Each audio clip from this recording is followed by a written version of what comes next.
Kita membicarakan tentang masalah ilmu yang wajib dipelajari bagi setiap muslim. Menurut Ibnu Hajar Al-Haytami, seorang ulama, dia mengatakan ada 3 ilmu yang wajib atau fardhu ain bagi setiap muslim. Yang pertama adalah ilmu akidah, keyakinan. Yang kedua adalah ilmu syariah, masalah fikih. Amaliyah kita. Ada fikih ibadah, ada fikih muamalah, ada fikih keluarga, dan di dalamnya ada fikih munakahat, fikih mawaris, itu adalah fikih. Dan fikih-fikih yang lain. Itu yang kedua. Dan yang ketiga, tazkiyatun nafs. Ilmu bagaimana menyucikan jiwa. Itu menurut Ibnu Hajar Al-Haytami. Itu 3 ilmu yang fardhu ain, kalau tidak dipelajari berarti berdosa. Semua kita mesti mempelajari itu semampu kita. Semakin dalam ilmu banyak yang bisa kita amalkan. Tapi jangan berpikir terbalik. Kalau banyak belajar, banyak pula tanggung jawab untuk beramal. Mendingan tidak belajar. Logikanya secara logika betul. Tapi ingat, orang yang punya waktu, kesempatan untuk belajar ilmu agama, tapi dia tidak mempelajari ilmu agama itu, dia akan dituntut dengan waktu. Kenapa dia lalaikan, tidak dipergunakan untuk mempelajari ilmu. Jadi pertanggungjawaban yang paling berat itu nanti di akhirat, kata seorang ulama, itu adalah mempertanggungjawabkan waktu hidup kita. Kalau ada waktu-waktu, saat-saat dalam kehidupan dunia kita, sejak kita balik tidak diisi dengan zikir, itu akan menjadi penyesalan di akhirat kelak. Nah, jadi belajar itu tidak ada limitnya. Limitnya hanya ketika kita mati. Nah, itu limitnya. Oleh karena itu, oleh Ibnu Hajar Al-Haytami, ada 3 ilmu yang fardhu ain. Nah, sekarang kita fokus kepada yang pertama, yaitu ilmu akidah. Dulu kita sampaikan apa itu definisi akidah. Cara bahasa kan artinya ikatan. Tapi ini bermaksud keyakinan dalam diri seseorang yang begitu kuat. Nah, apa saja yang menjadi objek kajian dan tema-tema di dalam ilmu akidah? Nah, sebelum itu saya sampaikan dulu, ada ilmunya, ada akidahnya. Ada fikih, ada ilmu fikih. Nah, itu berbeda. Akidah ada ilmu akidah. Fikih ada ilmu fikih. Fikih produk dari ilmu itu. Dilahirkan dari dalil-dalilnya. Fikih, ilmu fikih itu ilmu alatnya untuk melahirkan produk fikih. Nah, itu. Kalau ilmu akidah, ilmu untuk memahami akidah yang benar dari dalil-dalilnya Al-Quran dan Sunnah. Ilmu ini yang dipakai. Sehingga lahirlah keyakinan yang benar berdasarkan Al-Quran dan Sunnah, kemudian pemahaman para salaf. Salaf itu sahabat, tabi'in, tabi'in. Tapi yang sebenar-benar salaf. Bagaimana caranya? Dalam satu masalah akidah, masalah cabang sekalipun, tentu dikaji bagaimana pendapat semua ulama salaf. Bukan hanya mengambil sebagian ulama salaf, yang lain ditinggalkan. Tidak begitu. Tapi mengkaji semua pandangan, pendapat para ulama salaf, lalu menganalisa, lahirlah kesimpulan yang kuat. Nah, itu. Jadi apa yang ada dalam ilmu akidah? Tema-tema besarnya dalam ilmu akidah yang pertama sekali mengkaji rukun iman yang 6. Iman kepada Allah sampai kepada iman kepada qada dan qadar. Itu sudah maklum bagi kita. Apa yang dikaji dalam ilmu akidah? Bagaimana cara mengimaninya, memahaminya dari dalil-dalilnya? Pandangan para salaf dulu. Nah, itu yang pertama yang menjadi tema besar di dalam ilmu akidah. Yang kedua tentang Allah. Nah, ilmu akidah itu antara satu ulama dengan ulama yang lain mungkin berbeda dalam cara menjelaskan. Tapi belum tentu berbeda dalam inti atau makna dari apa yang dijelaskan. Caranya yang berbeda, tapi belum tentu intinya berbeda. Nah, maka sebagian ada yang menjelaskan tentang Allah itu apa saja sifat-sifatnya. Nah, ada kalau dalam penjelasan ilmu akidah Asy'ari itu dijelaskan sifat 20, sifat yang wajib, sifat yang mustahil, sifat yang jaiz, yang boleh. Itu cara menjelaskan. Nah, kenapa mereka mengatakan ada sifat yang wajib? Karena itu memang pasti ada pada zat Allah. Kenapa mereka mengatakan sifat yang jaiz? Karena sifat itu dijelaskan sebagai sifat Allah, tapi bisa jadi Allah melakukan, bisa jadi tidak. Nah, kalau di MDA udah belajar dulu, Wianto, ya. Ada sifat wajib, ada sifat jaiz, ada sifat mustahil. Contoh sifat yang jaiz, yang boleh ini. Dalam Al-Quran disebutkan Allah itu maha menghidupkan, maha mematikan. Itu sifat yang jaiz. Nah, tentu tak mungkin setiap saat Allah selalu berbuat mematikan terus, tak mungkin. Ada yang dia hidupkan, ada yang dia matikan. Itu namanya sifat jaiz. Artinya ini cara menjelaskan oleh ulama Asy'ariyah. Ulama Maturidiyah lain lagi, ada perbedaan, tapi intinya sama. Ulama Asy'ariyah yang imamnya adalah Imam Ahmad bin Hambal, lain lagi cara menjelaskan, ada perbedaan, tapi intinya sama. Itu yang kedua. Jadi yang dibahas dalam akidah itu yang kedua berkaitan dengan Allah, sifat-sifat Allah, sifat yang wajib, sifat yang jaiz, dan sifat yang mustahil bagi Allah. Itu cara menjelaskan, itu dalam versi mazhab akidah Al-Asy'ari. Kemudian yang menjadi temanya lagi sifat bagi Rasul. Nah, kemudian baik sifat yang wajib bagi Rasul, yang mustahil bagi Rasul, dan jaiz. Nah, ini tema-tema besarnya. Kemudian tema besarnya lagi dalam bidang akidah dikaji tentang alam barzah. Alam barzah. Alam barzah itu apa yang terjadi bagi setiap insan setelah meninggal dunia, menunggu kedatangan kiamat besar. Itu alam barzah. Barzah itu artinya dinding pembatas, membatasi antara dunia dan alam di sana. Kalau di sini belum pernah ada yang pergi rihlah ke alam barzah, belum ada. Karena kalau pergi rihlah ke sana tidak akan pernah kembali. Berarti sudah mati, meninggalkan dunia.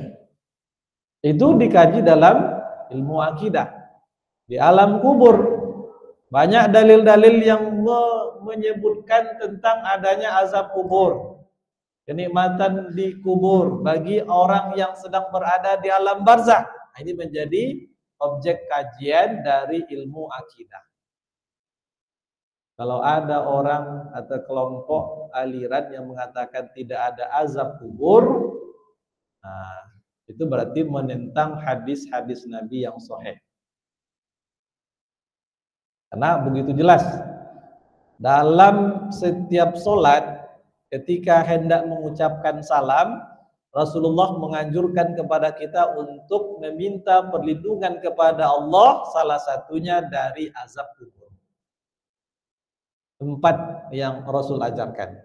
Minta perlindungan dari azab jahanam, azab kubur, fitnah dunia, fitnah hidup dan kematian, dan dari fitnah dajjal. Ini jelas. Alam barzah.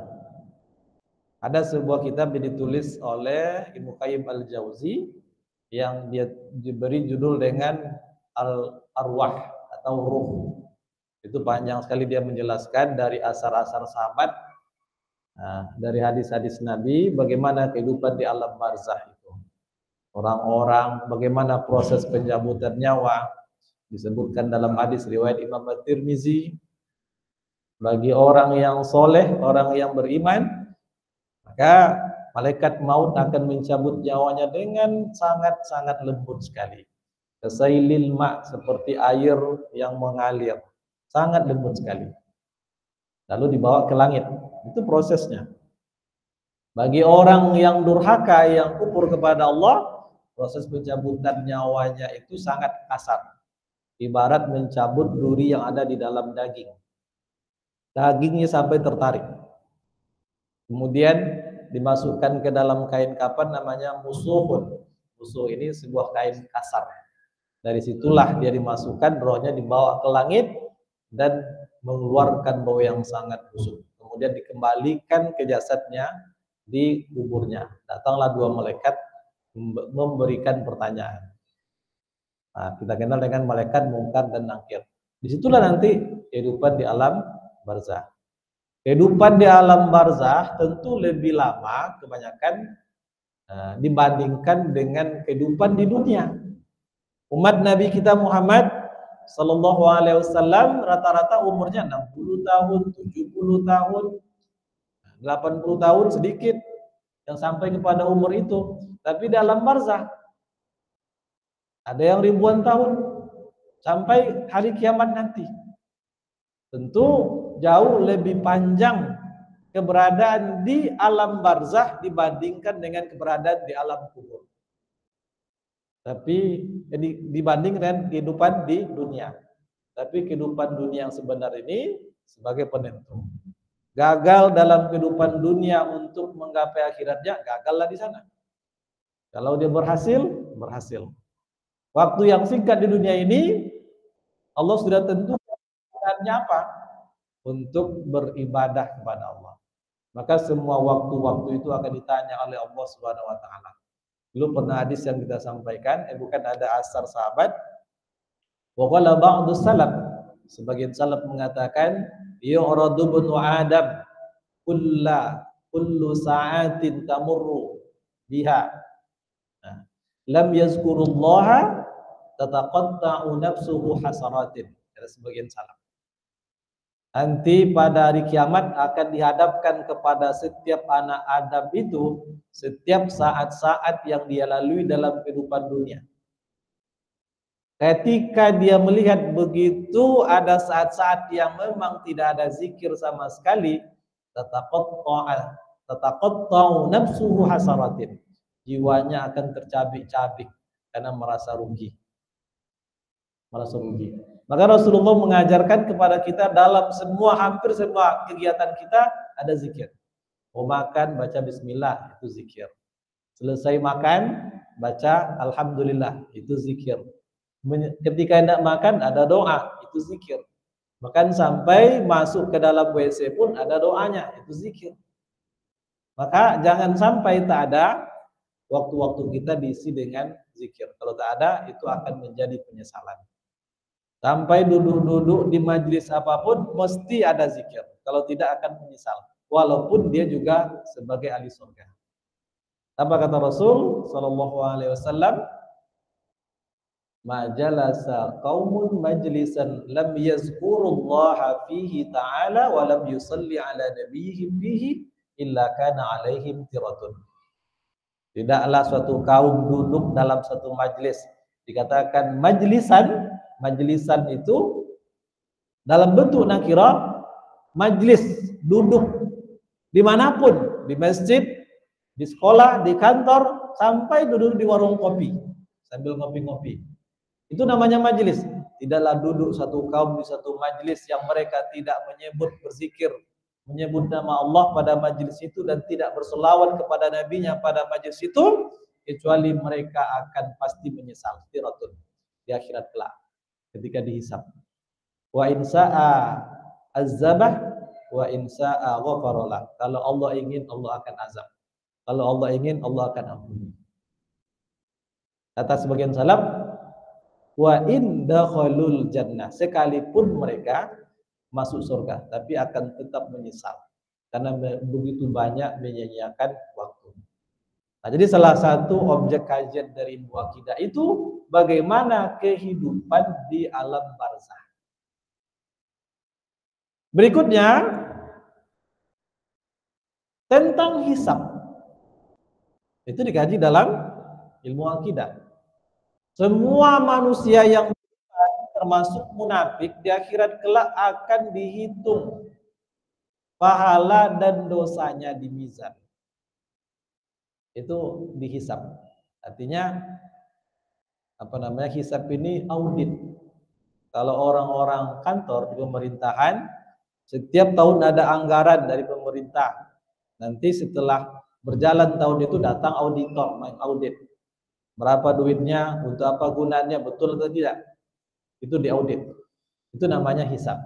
Sekarang Allah berikan kepada kita waktu hidup di dunia. Allah berikan berbagai macam fasilitas. Allah berikan air, udara. Allah berikan fisik. Dalam fisik itu ada penglihatan, ada akal berpikir, ada telinga untuk mendengar, ada tangan, ada kaki. Allah berikan fasilitas. Allah berikan harta. Semuanya cukup. Itu fasilitas yang Allah berikan. Nanti dihisab di akhirat Allah tanya, untuk apa saja kamu pergunakan fasilitas yang Allah berikan itu. Maka nanti di akhirat la yazulu qadama 'abdin yaumal qiyamah hatta yus'alu an arba'in. Tidak akan bergerak kedua kaki anak Adam di akhirat kelak sehingga mereka ditanya 4 perkara. Ini pertanyaan besarnya. Pertanyaan kecilnya bisa lebih banyak. Tapi bisa juga ada orang yang tidak dihisab. Tapi yang jelas hisab ini menjadi salah satu objek kajian daripada ilmu akidah. Nah, apa yang 4 itu? Pertama umur. Umurnya untuk apa dihabiskan? Masa hidupnya dipergunakan untuk apa? Sejak dari balik mukallaf sampai dia meninggal dunia atau sampai dia masih berakal, itu akan ditanya. Kemana dipergunakan umur itu? Masa mudanya, ansababihi, dihabiskan untuk apa? Hartanya diperoleh dari mana dan dipergunakan untuk apa? Dan ilmu yang dia peroleh diamalkan atau tidak.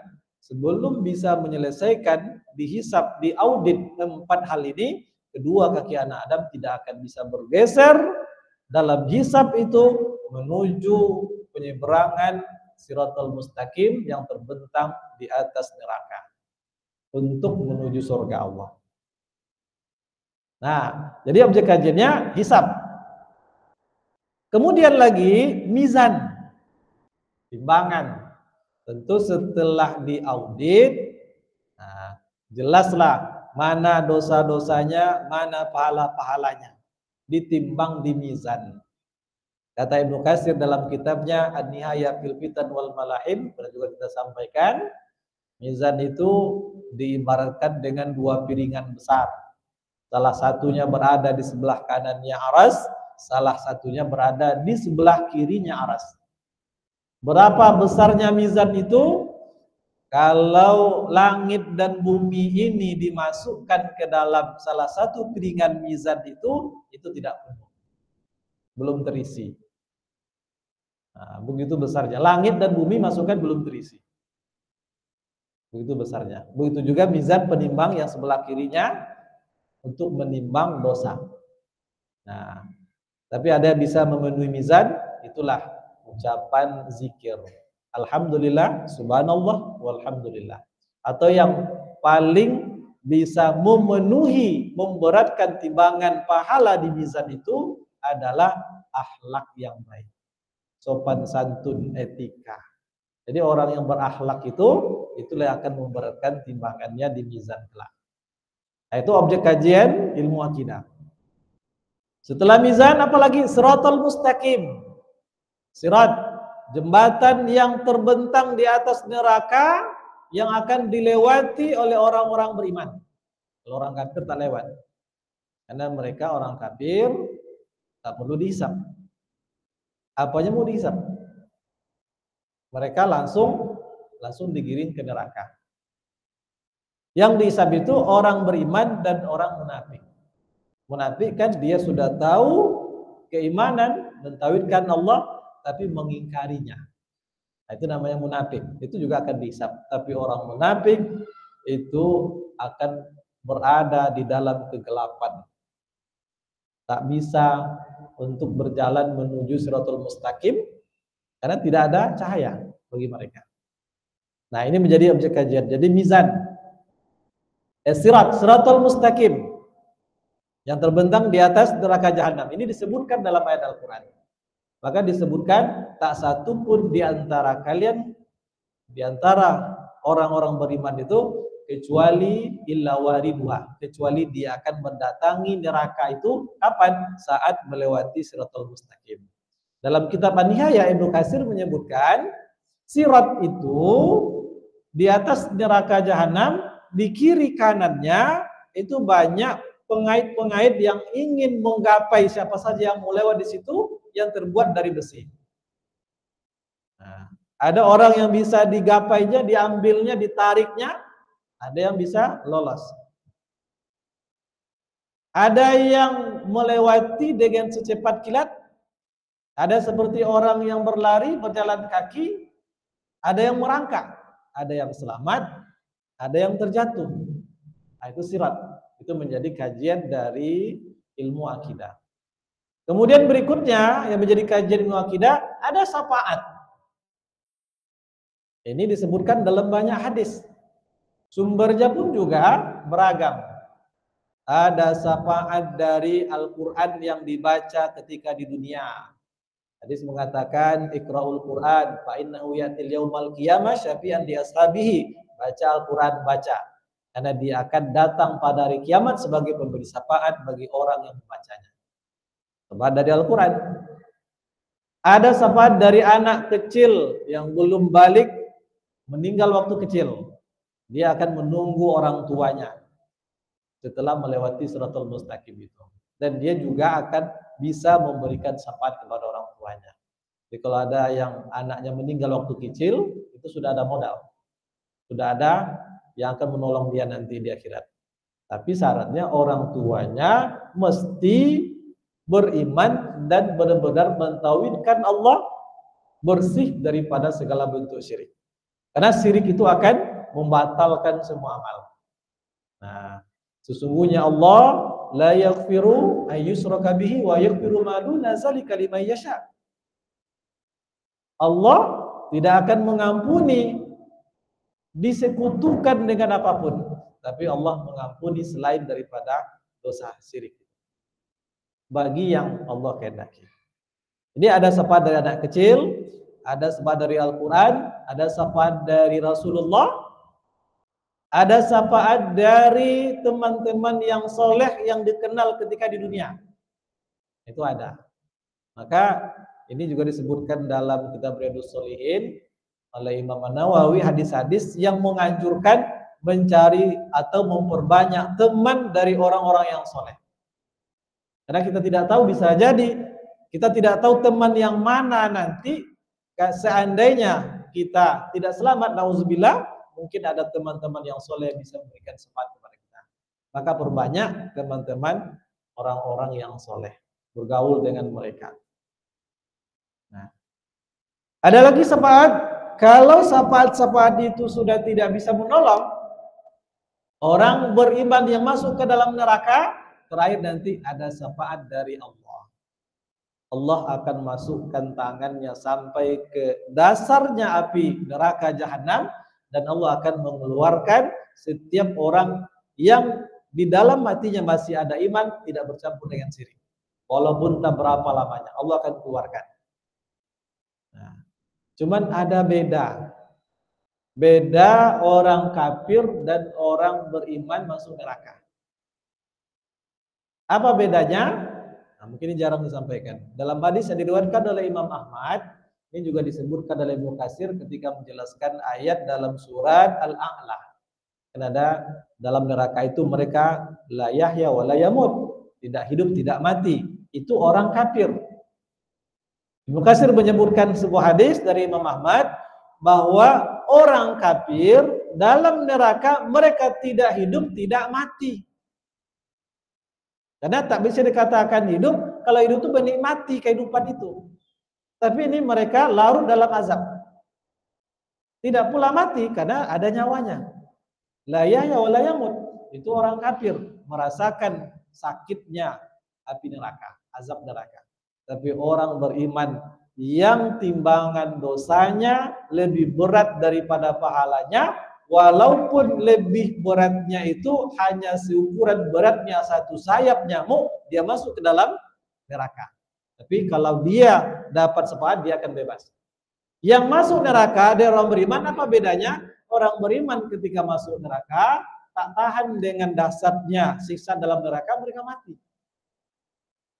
Mati sampai jasadnya itu gosok, dan ketika habis saat hukumannya di neraka, Allah keluarkan dari neraka, kemudian dimasukkan ke dalam Nahrul Haya. Nahrul itu sungai-sungai kehidupan. Jadi bedanya kalau orang kafir masuk neraka, kekal, tidak ada kematian. Tidak pula dikatakan hidup. Tapi orang beriman masuk ke dalam neraka, dia mati dan nanti dikeluarkan setelah sisanya selesai. Itu bedanya. Disebutkan oleh Ibnu Katsir. Nah, itu syafaat. Kemudian yang menjadi ke objek kajiannya lagi ada Al-Kautsar, haud.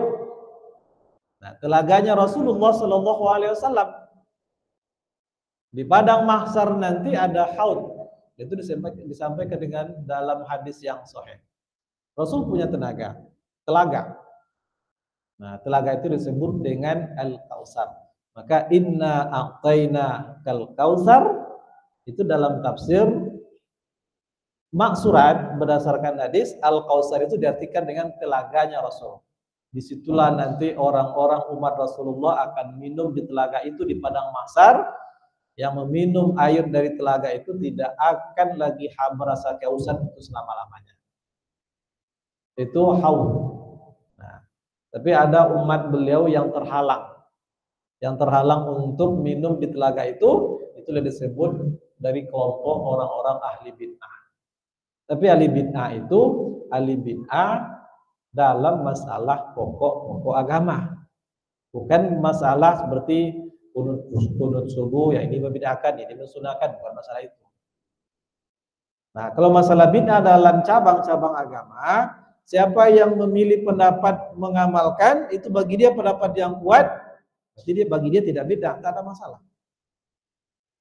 Nah, tapi bagi yang mengatakan itu bid'ah, dia harus meninggalkan. Kecuali dalam keadaan tertentu yang memang tidak bisa ditinggalkan. Seperti kunut subuh itu.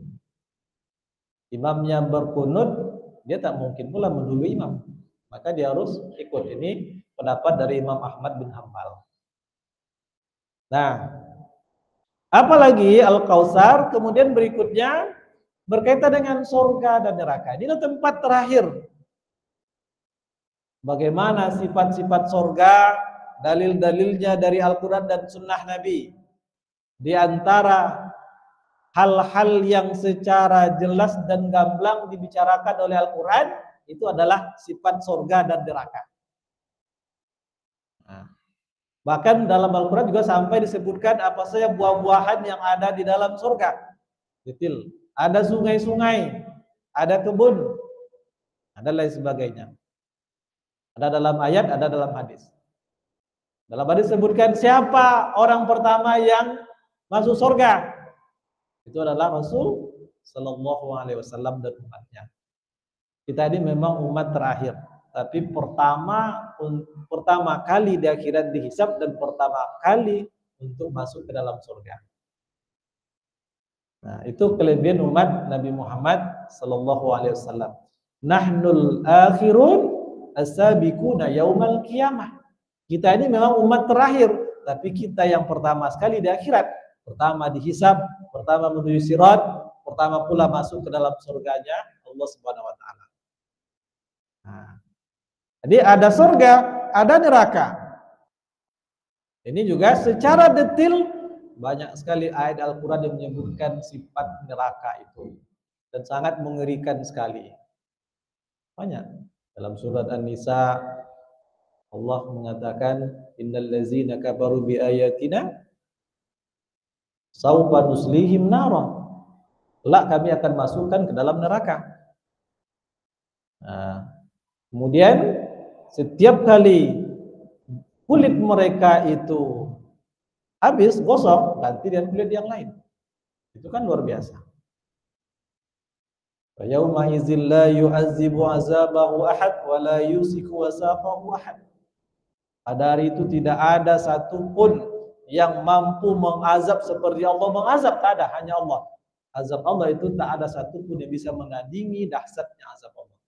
Wala yusiku wasaqahu ahad, dan tak ada satupun yang mampu mengikat seperti ikatan Allah. Itu akhirat. Ada di dalam kajian ilmu akidah. Ada surga, ada neraka. Dalam ilmu akidah juga ada pembahasan atau objek temanya masalah ruh. Ruh manusia. Nah, dalam menurut ulama Ahlussunnah wal Jamaah tentu ruh itu yang bisa kita tangkap, kita pahami hanya sebatas yang disampaikan dalam Al-Quran dan Sunnah. Wa ma utitum minal ilmi illa qalila. Kalian tidak diberi ilmu pengetahuan tentang ruh kecuali sedikit saja. Nah, itu. Baik, kita azan dulu, silakan.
La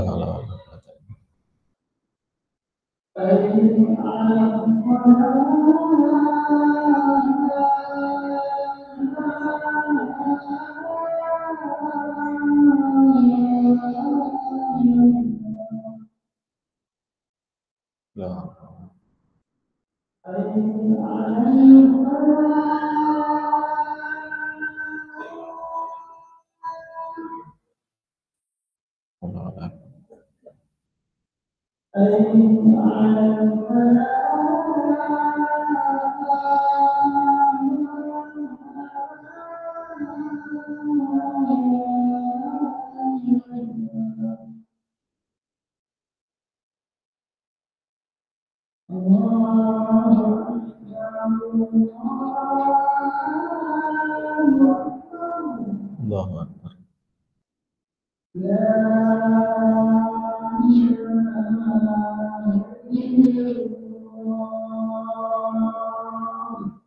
La ilaha illallah.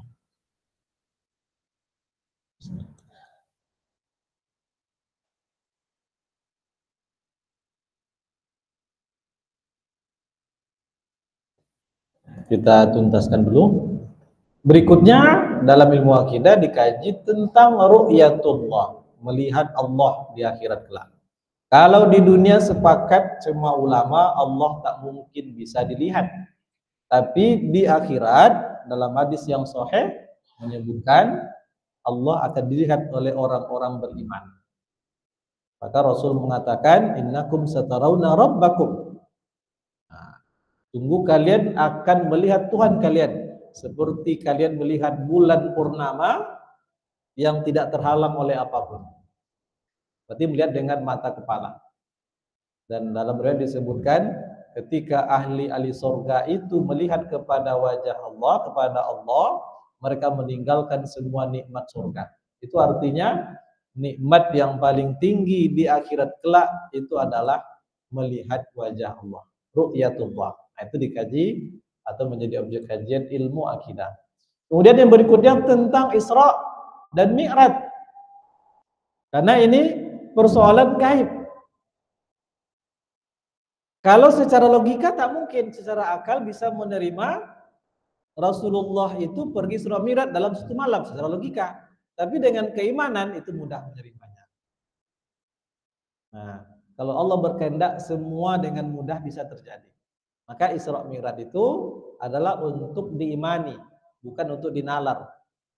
Nah, diukur kecepatannya berapa tak bisa diukur. Kemudian mampukah fisik bisa menembus angkasa luar tak bisa diukur. Itu bukan objek logika tapi objek keimanan. Diimani saja. Sesuai apa yang disampaikan dalam hadis Nabi, hadisnya sahih itu yang diimani. Maka ini berkaitan dengan masalah akidah. Isra Mi'raj. Kemudian apa lagi yang menjadi objek kajian dalam ilmu akidah? Masalah sihir. Karena sihir ini juga disebutkan dalam ayat Al-Quran, dalam hadis Nabi. Nah, itu sesuatu yang sangat dilarang, menyekutukan Allah. Tapi ada yang namanya sihir itu ada. Maka Rasulullah mengajarkan bagaimana cara menghadapi gangguan syaitan. Baik melalui gangguan itu melalui sihir ataupun bukan melalui sihir.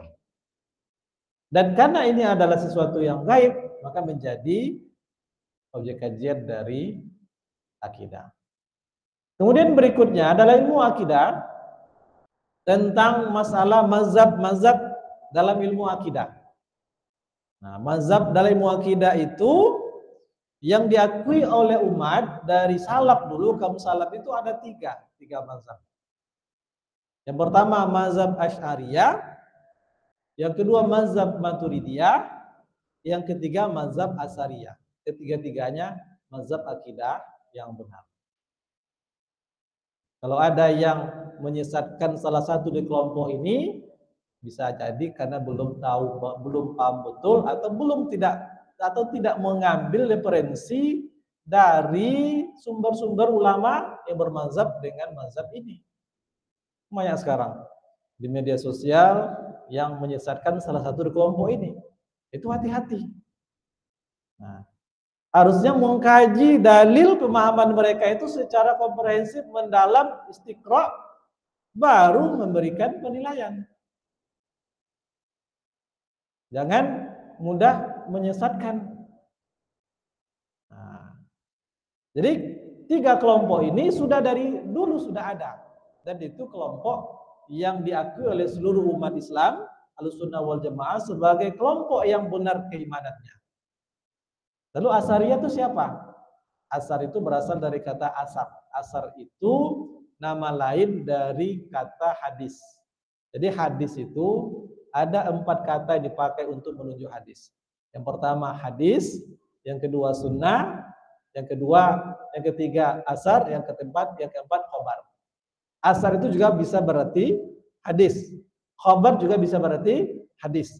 Cuman kalau khobar ada yang mengatakan informasi dari sahabat, perkataan sahabat. Nah, atau selain daripada Nabi. Nah, begitu. Jadi siapa imamnya kelompok mazhab akidah Asariyah? Itu adalah Imam Ahmad bin Hanbal.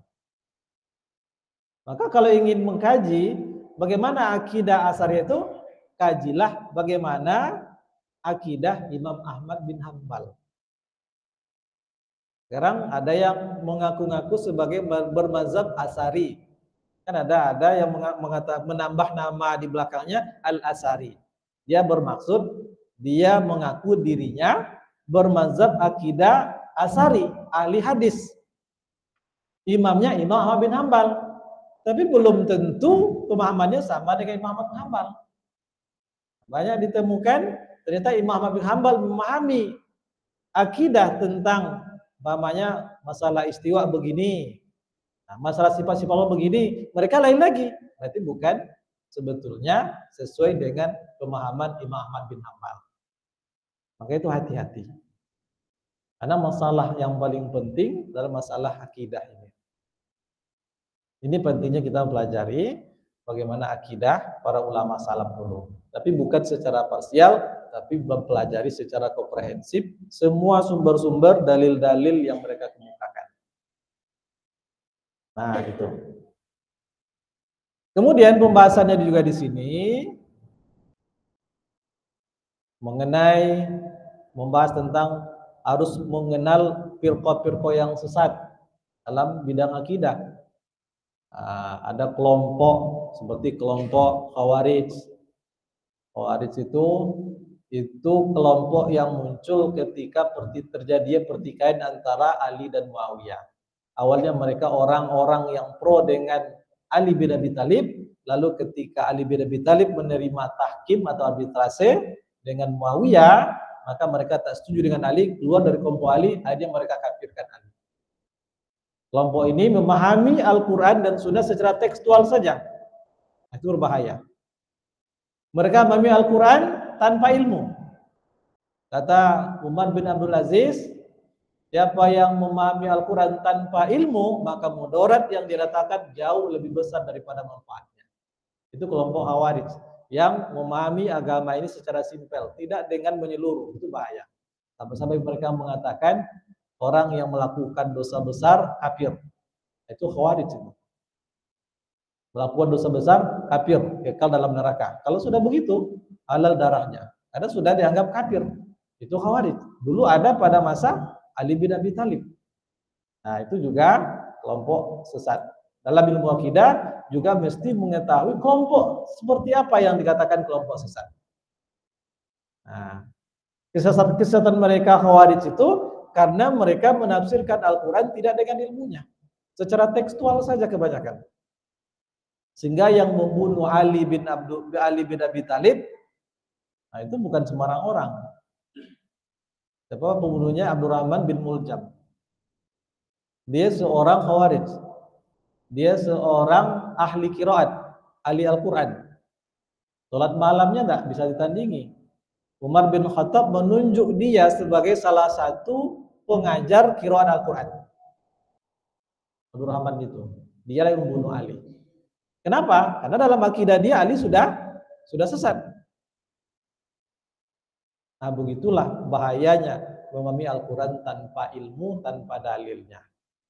Maka dalam bidang akidah mesti mengkaji aliran-aliran yang sesat. Kemudian berikutnya dalam ilmu akidah mengenal kitab-kitab yang ditulis oleh para ulama salaf dulu. Kemudian dalam ilmu akidah juga mengkaji ayat-ayat yang dan hadis-hadis yang mutasabihat. Mutasabihat itu ayat ataupun hadis yang kebanyakan para ulama maknanya hanya Allah yang tahu. Contoh, alif lam mim. Apa tafsirnya? Memang ada mencoba mentafsirkan alif itu Allah, lam itu malaikat, mim itu Muhammad. Itu tak ada dasar. Ada yang begitu. Ada juga yang mencoba menjelaskan huruf yang terbanyak di dalam surah Al-Baqarah alif. Yang kedua yang terbanyak lam, yang ketiga mim. Ada juga, tapi juga tak ada dasarnya. Akhirnya dalam tafsirul Ma'sur ayat ini dipahami hanya Allah yang tahu maknanya. Kalau begitu ini ayat-ayat yang mutasabihat. Itu juga disebutkan dalam surat Ali Imran. Sesungguhnya kami menurunkan kepada engkau Muhammad Alkitab. Di antaranya ada yang mutasabihat. Itu ada disebutkan dalam surat Ali Imran.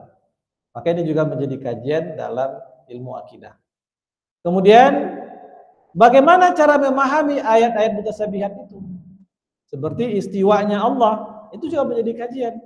Ada dengan cara tafwid makna, ada dengan cara ta'wil. Ini juga dicontohkan oleh ulama salaf dulu. Sekarang ada yang mau melarang, tak boleh ta'wil. Nah, seperti apa yang tak boleh? Tak boleh tafwid. Padahal itu apa yang dilakukan oleh ulama-ulama salaf dulu. Nah, kita sebagai orang awam berhati-hati, lihat dulu, kaji dulu semua dalilnya, jangan mudah untuk menerima hal-hal yang baru yang tidak kita pahami. Apalagi, nah itulah objek kajiannya secara umum. Nah, baik, insyaallah akan kita lanjutkan pada pembahasan berikutnya tentang masalah ini lebih detail lagi.